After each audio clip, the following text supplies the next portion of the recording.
Првото тромесечие е завршено и како една од вашите нови обврски се наметнува дигитално да го подпишете евидентниот лист, директно преко е-дневникот. Овој пат би сакал да се фокусирам само на процедурата за подпишување на евидентни листови. Иако процесот е едноставен, забележав дека многу родители и понатаму имаат потреба од чекор по чекор водич. Па да почнеме. Известени сте од класниот раководител дека евидентните листови се изготвени и треба дигитално да се подпишат. Што правиме? Чекор 1.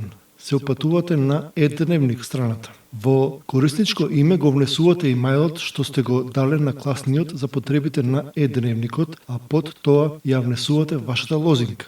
Кликнете на копчето Најави се. Чекор 2. Преку ново отворениот прозорец изберете ја категоријата Евидентен лист, па од паѓачкото Мени кликнете на Евидентен лист. Чекор 3. Преку овој прозорец добивате увид во целиот евидентен лист заедно со сите описни оценки за ученикот. Во горната табела ќе видите дека евидентниот лист е креиран од раководителот за првото тромесечие. На самиот крај во полето акција ќе видите копче Подпиши, кликнете на него. Чекор 4. Од прозорецот кликнете на копчето Да, за да се официализира процедурата и стапи на сила вашиот дигитален подпис. Тоа во кратко беше описот како да го користите е-дневникот.